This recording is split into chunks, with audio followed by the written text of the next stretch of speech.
Nothing broken, nothing absent from your lives that are needed. Welcome to Gen X Sports and Other Crazy Events, right? I cut the lights a little bit differently this time. You can still see me just fine, even if it's not as bright as normal, which I don't like bright lights anyway. Anyway, so let's just start where we start. Gen X war, generational warfare. Have you all noticed that for some reason they've matched the millennials up against the boomers and the Generation Z against the Gen Xers? Have you all noticed this? I've seen it, and sometimes it's an influencer trying to get the goat of a Gen Xer, or it's an influencer trying to get the goat of a boomer. But here's the thing, all right? They category all the boomers together. Well, the boomers are as different as Gen Xers are. Well, I mean, I know Gen Xers that were pampered, lived in plushed houses, didn't lack for anything, had helicopter parents. You know, generally when people talk about Gen Xers, they talk about people like me. Where you been all weekend? Well, out. But here's the thing about millennials are going after boomers, and I'm like, do they realize boomers are the reason why we are the way we are? I mean, it's just a question. And then you got the Z generation, the Barney and the Safe Heidi Hole and coloring books calling out Gen Xers. I mean, we're the ones that had to go get our own switches. They think it's a lifestyle choice. You going after, if you're a Z with your coloring crayons and Barney going after a Gen Xer like me, it's not a lifestyle choice anymore. It's a very, very, very existential decision you're making. you know, because our sarcasm and our irony are zoom right over their heads. I mean, we can literally just use sarcasm and our irony, and they're done. And boomers are the ones that chased us around with, the old paddle balls when the balls and the rubber band broke. They're the ones that chased us around with that. They're the ones that chased us around with the wiffle bats and the badminton rackets and fly swatters and wooden spoons. Go get your switch. Yeah.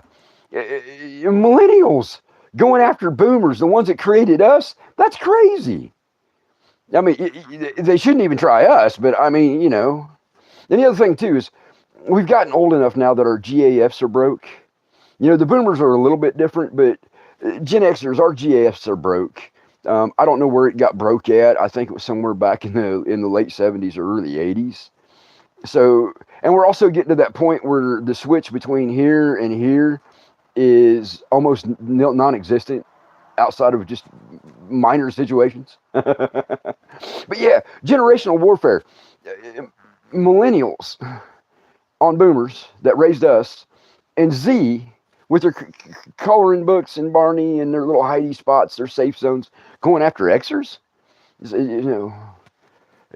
I think somebody's trying to get rid of a couple of generations. Is what I think they're trying to do. But anyway, so there's that. Now, I said this is about sports and other events. We had all kinds of sports when I was a kid, all right? We had sports that you would not believe. One of our favorite sports was bicycling. We had all kinds of bicycles. We had a Schwinn bike with a stupid banana seat. Oh, my goodness. It didn't matter if you were male or female. If you had a Schwinn bike with a banana seat, you would squeal like Pee Wee Herman. First bad bump you took. And we like to jump them things, We'd take Foo-Foo's doghouse and put it out next to the sidewalk. That way we could get a run across somebody's yard, and sometimes the ramp would stay on the doghouse and sometimes it wouldn't. If the ramp stayed, you were great. If the ramp stayed, you were fantastic because you could go right over Foo-Foo's doghouse and across the ditch and land out in the road and hopefully stay on the wheels. If the ramp did not stay, something was going to hit the doghouse. It could be you or the bicycle. If it was the bicycle, now you're in the ditch. If it was you, the bicycle's in the ditch because it just goes over the top of you. We'd get up, man, all bloodied and bruised and rub a little dirt and spit on it and get back on the bike and try it again. Hey, you got any nails and a hammer? Well, I can't put we put nails in Foo-Foo's doghouse ropes to hold the board. We started out with a block. That wasn't tall enough. Fufu's doghouse was bigger. Fufu was a little dog, but the doghouse was tall enough we could jump over the ditch. And you wouldn't believe how many people landed out in that road. I saw a car one time. Get out of the road. Well, where else are we supposed to play? I'm just saying. You know, we used to play kickball in the middle of the road. We rode our bicycles, chase each other around, and shoot each other with BB guns if nobody's looking. But yeah, riding bicycle was a sport. Now, we had this hill. I'm not going to say where it was at, but it was like that. And it was fun to ride up it, or try to ride up it if you could. But coming down it, you know, you catch that little, where people had been walking, you could go down that trail on your bicycle. It was great. Well, we got the idea one afternoon that jumping off of it on our bicycles would be a really cool idea. And who could jump the furthest? I dare you. I double dog dare you. I triple dare you. Man, we'd start jumping, you know. And at first, you know, you got the guys that are like clearing this, you know, this far off the edge of the hill and dropping the tire. And then, you know, you get a little braver, and now you got a guy going this far, and then you got a guy going that far. And finally, you know, we're getting pretty good at this. After a few weeks of practicing, we were getting halfway down the hill. It was great, man. Just airborne on a bicycle and down the hill and hope your tire didn't blow. If it did, you were covered in gravel. Well, the wounds you had were covered in gravel. Man, one day we're doing it, and I jumped, man. I did fantastic. Furthest I'd ever went out. I'm like, yeah, man. And I got down to the bottom of the gravel and hit the brake and didn't wipe out. Man, that was perfect, right? Man, this kid come off behind me. I didn't even know he was coming. He come off behind me, and all I heard was boom, boom. And I'm like, what the heck? I was safe. I hadn't landed in the gravel. I did a nice little, you know, slide. It looked good. Man, these two big booms. And I'm like, what the heck? I look, and this dude has come off the hill faster than any of us ever dared. He landed at the bottom in the parking lot gravel. He didn't even touch the hill. Both of his tires blew. His bicycle broke in half, and his seat was planted firmly in places that you don't want it planted if you're a he. Oh, good grief. He's laying there. Oh, and here's the other thing about Gen Xers, you all. We knew if we were still there when somebody showed up and he was hurt, we were all going to get in trouble, not him. You know, he put us up to it. You know, it'd be pointing at me. He put, not me. It was somebody who looked like me, you all. Huh? But no, he literally hit in the gravel parking lot. Bicycle breaks in half. We didn't know you could break a bicycle in half. It was like, and he's laying there going, oh, it hurts. And you know where he was holding? No. Anyway, he's laying there. Well, you okay? Well, you know, you got to check on him. Are you okay? Yeah, man, I think, but oh, it hurts. And then everybody gets on their bicycles and scoots, right? You know, you got to bail. You don't want to get in trouble, especially when you see the cop coming down the hill. He'll take care of him. Of course, everybody in town that knows who was there, because the cop doesn't miss anybody. That's where I grew up at anyway. But yeah, I didn't know you could break a bicycle until then. And man, I'm telling you what, the way he broke it. But yeah, bicycling was our thing. I got older and I could ride like 60 miles a day. I mean, that's just what I did. Nobody paid attention to where I was at. But anyway, so bicycling was the first thing that we did. Jumping this, jumping that, jumping Fufu's doghouse. Man, if we'd have got caught with her doghouse out there on the sidewalk. And then, of course, winter. We had our winter sports. You know, I talked about us snowmobiling and getting drugged out and dumped off into Browns in the other live I did. But snowmobiling was one thing, but we sledded all over the place, y'all. We sledded from the time we were little until the time we were big. We had this hill we went down, and I don't know why somebody thought it would be a good idea to put barbed wire at the bottom of this hill through the summer. Man, we're coming down the hill, and all of a sudden we realized they put barbed wire in. Oh, my goodness. I've got scars. But yeah, man, you come down the hill, and, you know, you always aim for your buddy. That's GenX thing. Aim for your buddy. You know, put your hand out and steer. Man, you could take out 7 or 8 people on some of them steep hills, man. They'd be trying to get back up, and you're aiming for them. And then, you know, they jump and hit you in the nose, and now you got a bloody nose. Yeah, friends. Somebody said, well, man, friends like Gen X, you didn't need enemies. No, nobody wanted to make enemies of us because we do that to each other. Imagine what we do to other people. But yeah, sledding was always cool. We came up with this really neat idea when we were teenagers, though. You got them round sleds that are metal. I don't even know if they make metal ones anymore, but back then they were like aluminum. And you could take Pam and spray on them. And if you got a little shove, man, you could like zoom down a hill. It was crazy. It's like being in a UFO on snow. But yeah, man, we'd be doing that. Well, we got older and we figured out that you could climb up in a pine tree. I won't tell you what we were doing when we thought of this idea. We figured out if you climbed up the inside of the pine tree, because this is back in the days when snow was as deep as your front porch, you could climb up the pine tree, and if you figure out a way to get out, you could slide down the outside of a pine tree. Yeah, man, smallest guy amongst us, he was small. I figured out you could do it, and then the rest of us were trying to figure out how to do it. I will not tell you what we were doing. But anyway, so you're going down the outside of the pine tree. It's great, right? Well, one day I get up there and we had a lot of snow, and I'm out there and we sprayed it with Pam, and I'm getting ready to go down the outside, and all of a sudden it just gets dark. It's like, whoa. I swear that it wasn't dark outside when I started. It's like, whoa. And then all of a sudden, I feel something licking me on the side of the face. I was like, well, no, wait a second. Yeah, y'all know what we were doing, right? I didn't know if I was underneath that tree with a dragon or a squirrel, but it was licking my face. I was like, whoa, now, wait a second. I'm like, hey, where am I at, y'all? Where am I at? And I hear somebody say, hey, you're inside. And I'm like, inside where? It's like, I climbed out from underneath over on the dog side where they dug him out. And everybody's just laughing. We did that for years, man. 2 or 3 years we did that. And the only person, it's like, whoa, we didn't do that when we were teenagers. Somebody who looked like us. But anyway, yeah, we did all kinds of crazy things. I used to go up to a university, and they had this hill, man, that went down to the river bottoms. I mean, it was like, you ever seen them big golf courses that, like, when they tee off, the ball just drops for like a half a mile down to the fairway? That's the kind of hill I'm talking about, But it was like, it must have been a quarter mile long down to the road, and then they'd have dirt, and then they had snow piled up on the dirt where they'd plowed that road. You get on one of them round sleds with Pam and get one of them guys to push you. Man, you start down that hill and you go across that road. That road was barely a lane and a half wide.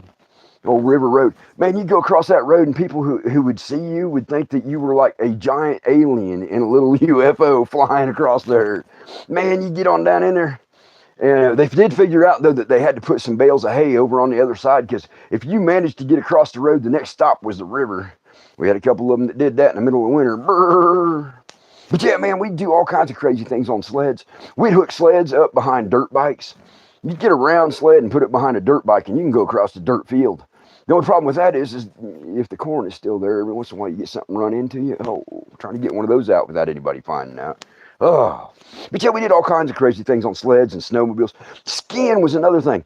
I was never a really good skier, okay? Those two skis, my left and my right foot, for some reason decided when I put skis on, whether it be snow or water, they always thought that the left foot and the right foot should exchange places in weird ways. Ah! I look like some bad skit out of Saturday Night Live trying to ski on two skis. But man, we were up there and we were skiing. It was great. Down the snow, great, fantastic, awesome, amazing. I get back up there in the summertime and the college kids have figured out you can ski on grass. You guys ever seen this? I think they were engineering students. They might have been the ones that figured it out. Them little narrow racks that they used to have to run product out of a truck. There'd be like 2 or 3 of them and they were like on scissors, but they were only like this wide each section. They cut a couple of those and they mounted like these little things on them so you could snap your feet into it and ski on grass. I get up there and they're going down the hill on grass and I'm like, wow, that's really cool. I hadn't had any beer yet. I was like, man, that's pretty cool. How did you guys figure that out? And they showed me they had 2 or 3 sets made. And down at the bottom, they put a swimming pool. So they're going down there and hitting this little ramp and hitting the swimming pool. And I'm like, wow, that's really cool. Man, I got inside and changed and I was dressed for the weather, And I come back outside and they said, you want to try it? I'm like, nah. Man, I'm watching these guys go down this hill, just flying down this hill on these roller racks. And they're hitting this ramp and they're jumping into the swimming pool. And a couple of them do backflips and whatever. It's pretty cool. I'm like, well, they finally, after a while, it might have been some of this. Something convinced me that it was okay to do it. And I said, okay, well, I'll just go back and forth really slow. I'll go back and forth really slow. And then I straighten out and I head for the ramp. I'm like, yeah, I got this covered, I'm a diver. I can handle this. Man, I hit that ramp and I started to do a backflip and it worked. The only problem is when I did the backflip, the skis went through the side of the pool and ripped a hole in it. I go out through the hole with the water on down the grass on the hill, I had green spots in places you ain't meant to have green spots. Went back a couple weeks later and they had a new swimming pool and they were doing it again. But these are the things that we did. The other kind of skiing we did, people, we'd go into town with our skateboards, right? And we'd skateboard up and down the sidewalks. And then we got to this idea when we got older that it'd be fun to tie tow ropes to a pickup truck. And then we could go right through town behind the pickup truck. Well, what we'd do is we'd have buddies scouting. We knew pretty much the route that the police were going to take. It's a small town. You know where they're going to be. And we had CBs. Hey, he's up here by the cemetery. That was way down at the other end of town. So we'd throw the ropes out and grab the ropes and start getting towed down through the middle of town, right downtown. 4 or 5 tow ropes, man. We thought we were like some, fancy show, man. We're going down the road and behind a truck on our skateboards, and they weren't like the stuff today, man. If them bearings locked up, you were wiped out. So we go through town, and that was great. We turn and we break loose, and he pulls up the ropes because the police are coming. Buddy says, man, he's on his way. So we pull up the ropes, and we're going down the sidewalk. It's great. He waves at us, we wave at him, and he goes on down and around, and hey, he's way up at the other end of town. I saw him go up the hill. Great, fantastic. We get the ropes back out, and we get the skateboards back out, and we're going right down the middle of town. It's fantastic. It's fun. Man, we got the wild idea. Maybe it'd be fun to put a couple girls up on our shoulders and do it. Woo, yeah. Oh, he's coming back down the hill. He's coming back through the park. Okay. So we pull the ropes back up, and we're going back up the sidewalk again. Not one of us even thought about where we were at. So he goes out and he's doing his other end of town thing, and we get the ropes back out, and all of a sudden you get these lights behind us. We're on the ropes behind the truck. Got a girl on my shoulder, a girl over here, and we're doing all kinds of weird stuff. And all of a sudden, whoop, whoop, and the lights are behind us, and he pulls us over. It's the sheriff that was off duty in his car. What it was is when the city cop went back through town, we were right in the same spot, on the same sidewalk, going the same direction. He thought that was a little odd. I don't know why we didn't. Yeah, we got busted for doing a water ski show behind a truck downtown. We did all kinds of crazy things. You ever heard about hood surfing? Man, we had a buddy that had a pickup truck, and those old hoods, man, would hold a lot of stuff. You couldn't put like 6 or 8 people on them. But we'd put people up on top of the cab and a couple people on the hood of the truck and on the sides of the truck, and then fly down the country, grass skiing, snow skiing, water skiing. A lot of people thought that we like smoked weed all the time and we drank all the time. But look, drinking was one thing. That was a whole different place. And smoking weed, the guys I ran with, there was a couple of them that smoked a lot, but most of us, it was just and go. We didn't want to be California. Excuse me, I ate a frog again tonight. We didn't want to be California catatonic. I love Robin Williams, y'all. I didn't want to be California catatonic. We wanted to just not feel the pain so bad or the fatigue so we could keep going doing what we were doing, riding dirt bike, whatever, swimming. So yeah, man, we're out skiing. And somebody said, well, you ever do acid while you're skiing? Heck no. Man, you're trying to ski and all of a sudden you see a cracking come up out on the middle of the lake. That is going to mess up your day, right? Speaking of messing up your day, they used to get us up early in the morning to go hunting, right? Deer hunting. And we had a couple of different ways of doing it, but I never could figure this out. Maybe you all could figure it out. They'd get us up. Now, I lived out in the country. It was 3.5 miles to town and about another mile to get to the donut shop, right? My uncle and my granddad, my other uncle, would wake us up, throw us in the back of the truck. They got like coffee. Coffee. This thing here was nothing, man. The thermoses they had were twice as thick and just as tall, It's like drinking a half a gallon of coffee. They all got their thermoses, and some of them have 2. They're sitting in the front. We're sitting in the back, all bundled up. We go all the way into town to go to the donut shop, You talk about hunting on drugs. Man, we'd go into town and they'd get a donut shop, and they'd get, a dozen or 2 or 3 dozen donuts. Man, they'd be in the front passing them donuts back and forth like somebody passing a joint. They'd be eating donuts faster than we could in the back, the teenagers. They never passed one out through that center window either. They just pass, oh, that's jelly. Here, you take that one, Please pass the donuts to the right-hand side. Please pass the donuts to the left-hand side. They do that all the way back out to where we were hunting, which was like maybe a quarter mile from where we started. Man, they're cranking up on donuts, cranking up on coffee. They get out of the truck, and I'm not kidding you all. They get out of the truck, and you can hear this, man. Ugh. That was the bullets in their pockets jingling. Good grief. We'd go out with them hunting, and they said, well, we didn't see anything. Well, first things first, you're making so much daggone rattling noises that anything for 3 miles can hear you the minute you get out of the truck, you know? They sounded like jingle dancers. And then they want us to go out and around and kind of, what we'd do is we'd go out and around, and when we went out and around, the deer would come back across in front of them. Not when you're going like this. No. And then what's funny is like my uncle, he did this, we did this all the time. They'd go get donuts and then go hunting and they're drinking coffee. And like I said, they rattle like a jingle dancer. But we are turtle rattles, maracas. That's the bullets in their pocket. But they couldn't figure out that if they just walked out the back door of the house, went across the field by the woods, they'd get a deer within 15 minutes. They never could figure out the difference. But you know, we'd get out of the truck and they'd get out of the truck and they're all cranked up on coffee and donuts. I look at my cousin and say, man, we ain't getting no deer today. It's just not happening. But yeah, so they did hunt on drugs, but I'll tell you what I never did, especially like, can you imagine hunting on acid or something like that? You know, there was a pitcher that pitched a whole no-hitter on acid. I don't even know how he did that. But I mean, you get out in the woods and you're going to hunt a squirrel, and you're going out through the woods and you say, hey, look at that pretty multicolored dragon with the unicorn horn. Yeah, you'd never get anything. And then you'd be shooting at your best friend thinking he was a squirrel. No, you don't do that stuff when you're hunting. I think the coffee and the sugar was bad enough. But no, we did hunt. Hunting was a sport. But now, we did all kinds of things. Now, did y'all ever see go-karts? I mean, they got them fancy go-karts, man, that you can buy like a Suzuki and Honda and whatever. No, man. My go-kart was made for me. It had a 1.5 horse Briggs and Stratton stolen off of some old broke down lawnmower that they did. And then the frame of it, I got no idea. I think it came off of like 3 different swing sets. The seat was, and they had it strapped down like with these holding it down to the wood. Literally, it was a piece of wood on a metal frame that somebody had welded together. And then it had one of them seats. The pedals were taken off about 5 different riding lawnmowers that were already dead. And the wheels, everybody says you can't win when you're having a 3-wheel race. I'll tell you what, we had 3-wheel races all the time. And you go around the corner and the wheel fly off. And then you got to figure out how to drive it back up and grab the wheel. Somebody's got to roll the wheel back up, and you can't ride it again until. And the rule was always one person, only the driver, because there was only one seat. Man, you'd see us going out through the field, and there'd be like 4 of us hanging on the outside of it. Somebody driving it.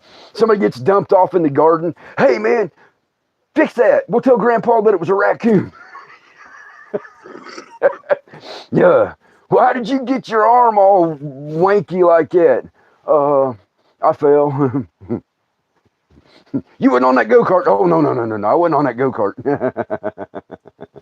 But no, we just had fun, y'all.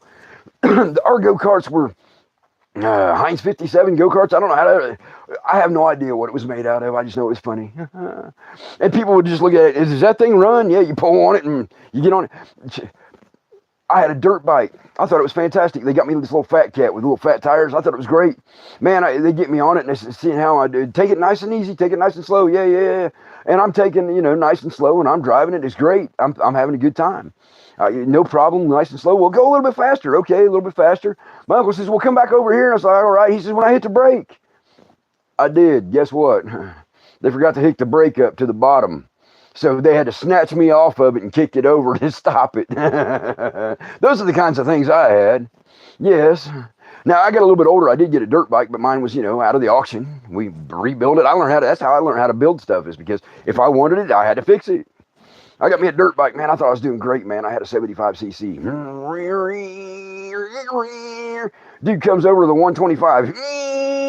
And I'm like, whoa, wow.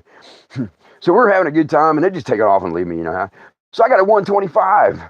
And then the guy comes over, and he's got a 175. I'm going, he's going, I'm like, this ain't right. Come on now. But yeah, man, we'd go out on dirt bikes, and I in the snow, we'd ride them in the snow. Man, you go out across the field, and all of a sudden the guy in front of you drops.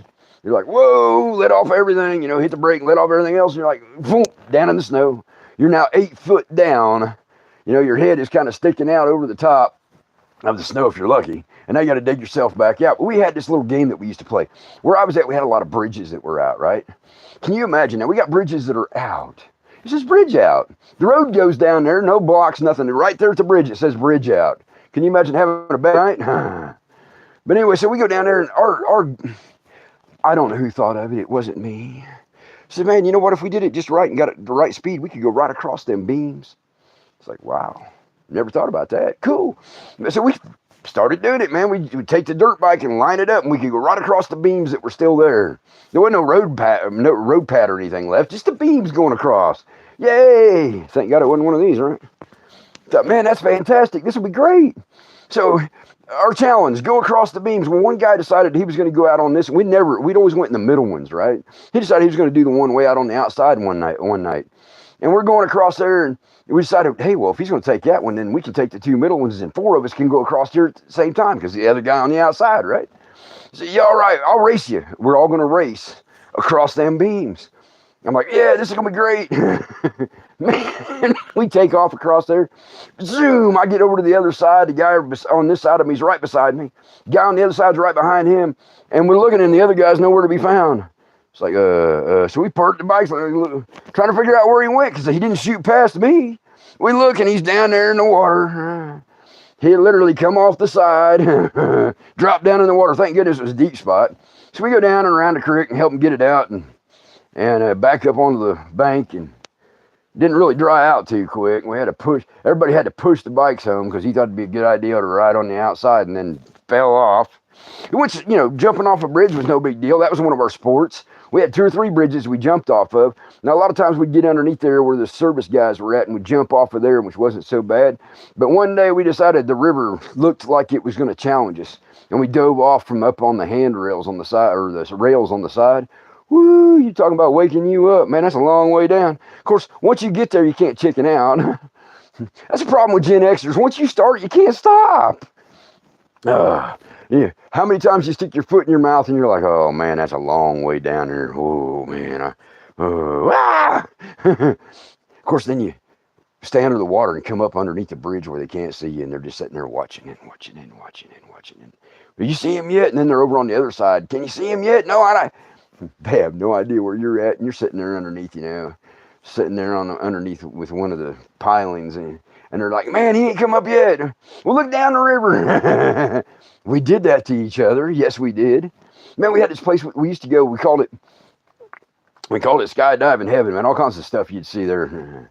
It was one of them accidental porn areas, which is for a whole different podcast. But man, we'd go over there, and it was an old gravel pit, and you could dive off the top of it. And the water was so deep. I mean, so deep. We would do it just for the heck of it, man. If our parents would have known that we were jumping 60 and 70 and 80 feet down into the water and then having to climb them rocks to get back up, they'd have had a heart attack. But they didn't know where we were. It wasn't 10 o'clock yet. They hadn't even thought about us. And of course, we got 4x4s when we were older. And I don't know if that was a good thing or a bad thing. I mean, we used to go down to the river bottoms when it was muddy. And man, it was funnier than heck, because buddy of mine had this little AMC Pacer. If you've never seen it, it looks like a fish tank on wheels. All right. And all these 4-wheel drives are down there stuck, man. Big, 250 Chevys and 250 Fords and Dodge. They're stuck down here in the mud, and some of them get through, but they're like winching each other out and everything else. My buddy and me, we're having a good time that night. He says, man, I can get through there. And I'm like, oh, wait, man. He just floors it. This is an old AMC Pacer. If you've never seen one, you're going to love this joke. AMC Pacer. He gets that thing up to speed and drops it down in the mud, right? Nothing but gas all the way. I mean, you couldn't even hear the exhaust. And all of a sudden, I realized that the mud is coming up over the front of the car, and he is still ramming it, right? He comes out the other end, and he gets out, and he says, ha, you all stuck. I got through. Man, it must took us 2 weeks to get the mud out of that car and off that car. Good grief. We got that thing home. He couldn't start it the next day because all the mud packed in underneath it. But it was still funny. A Pacer went swimming like a submarine through mud. I don't know what brought that idea to hand either. I mean, we didn't. Right. But I mean, we had all kinds of sports. Nothing that most people would think of. Like hunting each other in the woods with air rifles. It cut it off on my other one, and I'm going to say it again. I got shot in the butt with a pellet. You talk about, paying your duty. there's always they call it consequences. We knew what consequences were. You get shot in the butt with a pellet and it stays, that's a consequence.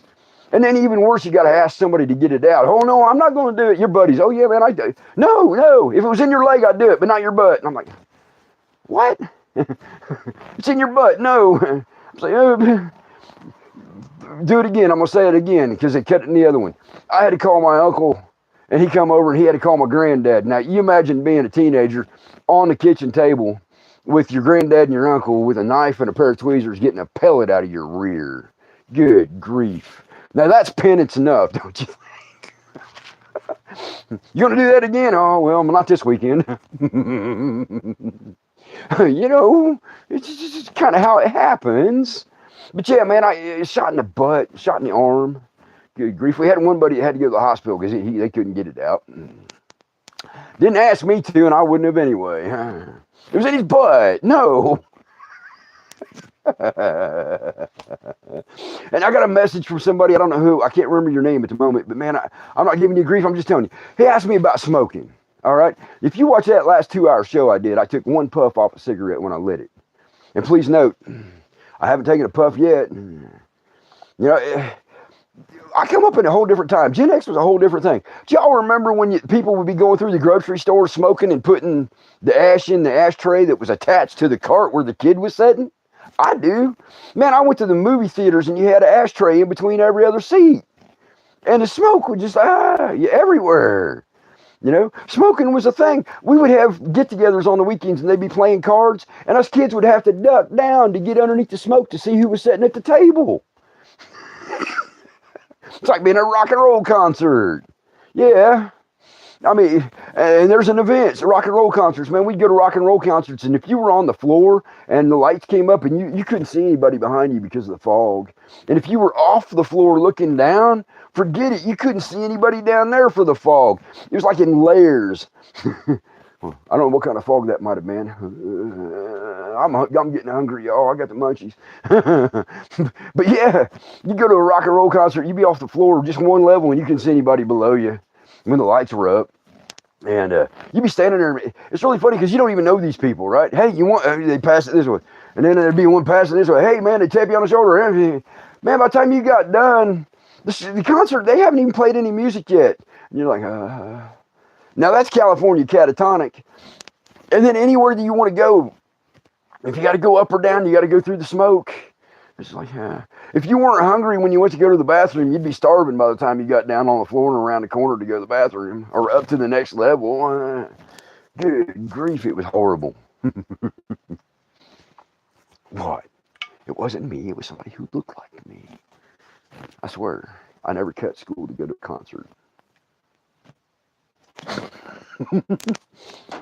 That's the other thing that's different, We would cut class to go to a concert. Like, we'd have a concert on a Friday night, and you knew you weren't going to get any good seats if it was open seating. Man, we just cut class. And somebody's like, why you, huh? Yeah, we cut class, drive over there, and get in line. What are they going to do? You're going to have a great time at the show on Friday night. You got Saturday and Sunday to celebrate. You get there on Monday, they say, you cut class. Yeah, I did. What do you mean you did? Yeah, I cut class. I went to the concert. Really? Yeah. You ain't gonna lie. Why should I? I'm getting in school suspension, right? Which means I can still do all my homework. Okay. I'm good with that. I get to go see the concert. Metallica, Prince. Okay, yeah, we're good. And we all, it was a trade-off. We knew there would be consequences. But the consequence would be in-school suspension, which really didn't bother us. If you'd have seen the teacher we had, you'd know why it didn't bother us. She might have been at some of the concerts. I don't know. Now, we had this other sport. We called it parking.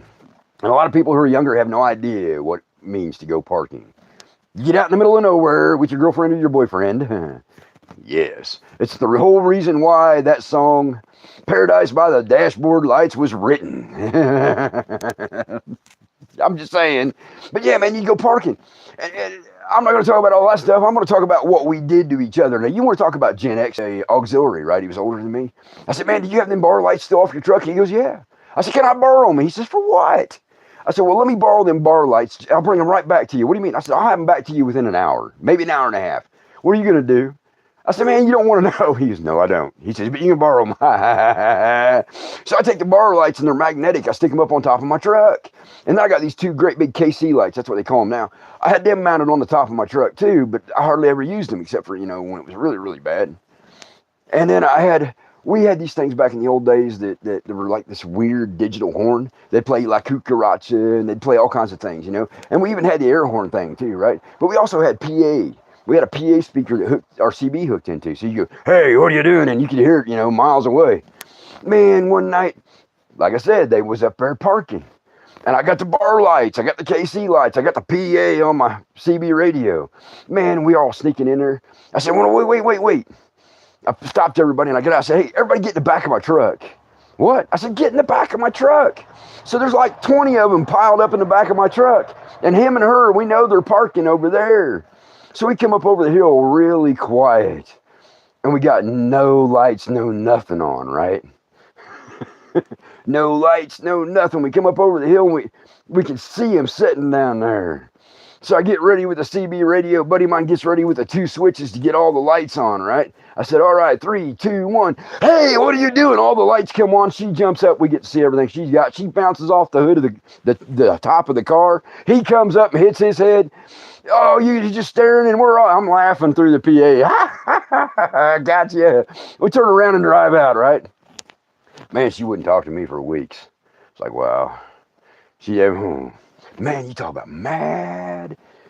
We were all laughing. We laughed all the way over the hill, and they got in their cars, and we went over to the other gravel pit and partied the rest of the night. Man, she was mad. He was mad for a few days, and then he said, man, that was a really good joke. I'm like, well, I mean, I didn't mean for her to hit her head, but it was funny. Yeah. Well, a few weeks later, I'm out parking. Somebody found out too. And I had a couple places I like to go where I knew I wasn't going to get bothered by nobody. Man, I'm out parking. And we're, you get the steam starting to build up inside the vehicle and all that. And all of a sudden, it's like, them giant lights that they use in big searchlights. Well, we had these things, these 1,000 candle watt or 10,000 candle watt lights that you could plug into your vehicles. But you could unplug them and they have a big battery in them. Man, they must have got every spotlight they had. Man, we're just, starting to get into a rhythm, starting to get the place steamed up a little bit. And then all of a sudden, my vehicle lights up like a UFO has come down and landed on top of it. And everybody screams at the same time. Ah! Yeah, I hit my head. Yeah, that's the way we did things. One time we were out parking down by the river bottoms where that bridge was busted out, man. And everything was going great. And then all of a sudden, you hear this. It's like, and y'all heard the joke about the bridges where you got the guy with the hook, whatever. And we told all them stories to each other, too. But there were some crazy people even back then, And even worse, you might get caught by one of the farmers that owns land on either side, But anyway, so you hear this noise on the back of my car. It's like, what the heck is that? Well, I don't know. What's that? And you hear it again, right? So you turn on the lights so you can see what's all around you, and you're looking out the windows, and all you see is these masks, these Halloween masks, and you're like, ah! And everybody starts laughing again. They all got freaky Halloween masks on, and they come out there just to harass us. That's how we treated each other, and we were good friends. Can you imagine what we'd do to people we didn't like? We was having a party out there at that gravel pit one night, right? Here's another party thing, events. We were having a party out there one night. Of course, you got somebody at the gate, and the person at the gate can't be drinking. I didn't mind. I'm at the gate, and the idea is to keep people out who you don't really want to come in. This guy come in, and he was already drinking, and he was kind of a butthead. And he said, man, I really got to go. And I'm like, okay, go over there. Right over there in the corner. Nobody will see you. He's like, oh, okay, yeah, man. He goes over to the corner. And I reached down and put the clamp back on the battery just as he, you should have seen that. It's like me trying to do stand-up. But anyway, yeah, I took the battery off real quick, and he's like, oh, he left. You should have seen him. He walked like John Wayne all week the next week at school. I'd have done it to him in our 20s too. I wouldn't have cared. He was not a nice guy. Somebody said, man, I can't believe you hooked that battery back up. I knew it wouldn't hurt him because I wasn't going to leave it very long, but I wanted to get a message across. Yeah, and I didn't really not like him. Can you imagine if I didn't like him? I just let the battery hooked up. He could have danced for weeks. No, we all kinds of stuff. Parking, mayhem. You know, there were places where everybody kind of had their own place that they would go, and if you figured it out, boy, you could really, from spotlights, PA, hey, what are you doing in there? We do all kinds of stuff like that to each other. That was one of our things, right? And then, of course, snowmobiles. Man, we used to go out racing across the fields in snowmobiles all the time, and that was like the event of the year. Now, on my snowmobile, I don't know where it was. I swear it was an old, like, military surplus snowmobile. That's all I can figure, because it looked military. But I'll tell you what, it would start every daggone time. And we would get so much snow, nobody was driving anywhere. They used to, can you imagine this?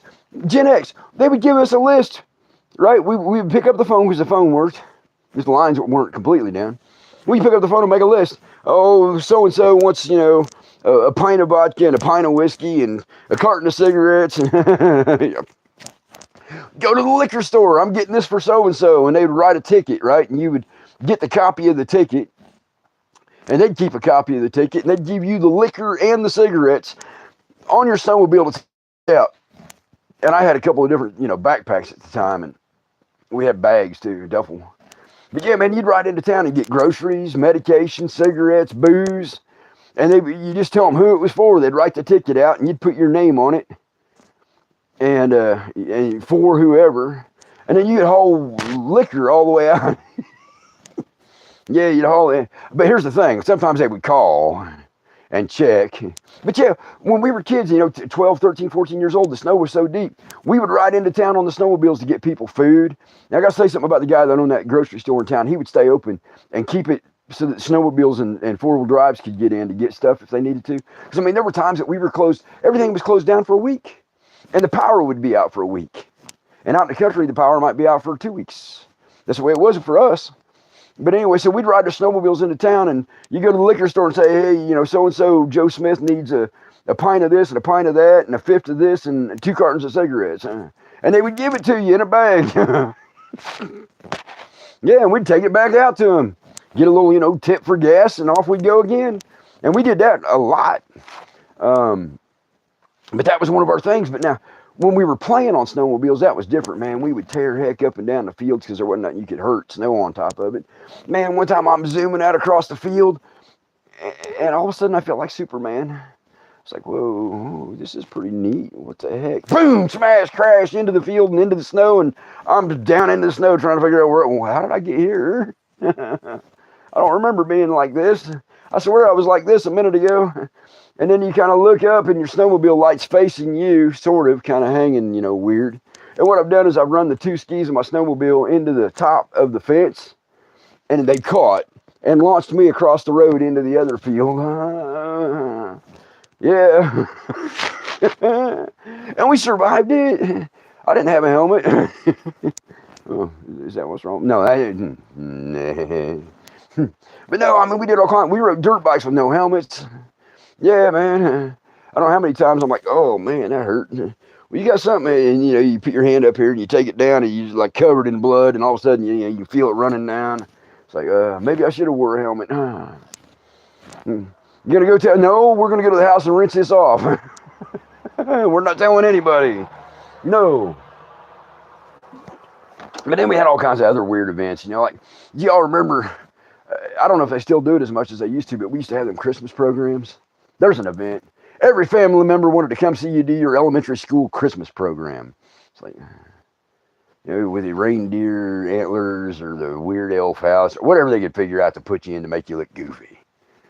And then, you're singing, ooh, up on the rooftop, right on, whatever.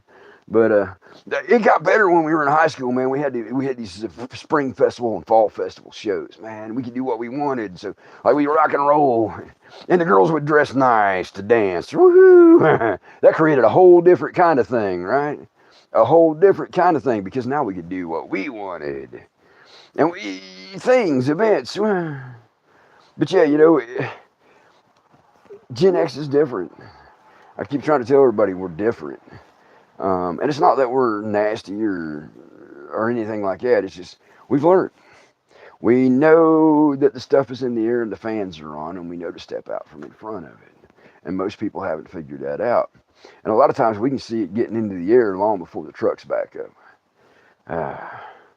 So I'm going to finish this one. People ask me what it's like to sing. Well, I call it singing schizophrenia at this point. I'm using backing tracks that have the background vocals. So I've got my vocal, live mic, and the background vocals in the ear. I got a monitor with everything else, so I'm getting like split personality the whole time. And I got to be timed. It's not like when you're with a band and you can kind of feel your way through it. I got to time it. I got to memorize all of it. I've got to think while I sing. That's awful. But it's okay. I'm having fun, y'all. And then they asked me what it's like to do comedy. Well, I'll tell you, when I was doing stand-up, it was great. But you never wanted to have a killer show, you know? I'm always hearing people, man, I had a killer show, man, I'm killing them. I'm like, man, the people are eating and drinking, eating food and drinking. You killed somebody? How did you do that? I tell you what, I never wanted to have a killer show. Because, I mean, you know, and even worse, man, some of them people you don't want to do the Heimlich maneuver on. Oh, well, a Heimlich maneuver. Although there was a few. But no, I tell you, doing comedy is interesting. It's more fun when you're actually in front of an audience and you can interact and get your timing and get a sense of what people are wanting to hear. And you can also change things as you go. You know, if you're going one direction, it's not working, you can change it. Well, doing it this way, you know, it's just me and the wind and a few cars passing down on in the valley. So I hope y'all had fun with me. And we'll do this again at some point in time. I'll tell you what we could do. Anybody who catches this now or catches this later, you send me a message or put a message in here, and we'll do a You Asked For It live. You tell me what you want me to make fun of, and I will improv it. All I'll do is have your list. I probably already, if I see what you're recommending, I'll have an idea. But I'll improv it. You asked for it live. I mean, I got like 8 You Asked For It from where people sent me emails. But how about a You Asked For It live maybe in a couple weeks? That'd be fun. Just comment in here what you want me to make fun of. Be careful. Be careful what you ask for, right? All right, folks. Mahe and I favor nothing missing, nothing broken, nothing absent from your lives that are needed. I got one more of my segments from the live music show that I did on Thanksgiving that drops tomorrow at 6. And then the rock and roll show will be up. And it'll be live number 3, round number 3. All rock and roll. And I put it kind of in order from like stuff that sounds like 50s and 60s music up through more modern. I don't know how to explain that to you, but anyway, I appreciate everybody who joined me, and I appreciate everybody who catches this on the backside. I'm going to cut some segments up and make clips for everybody, you know, what do you call them, shorts. But anyway, appreciate everyone. Mahe and I favor nothing missing, nothing broken, nothing absent from your lives that are needed.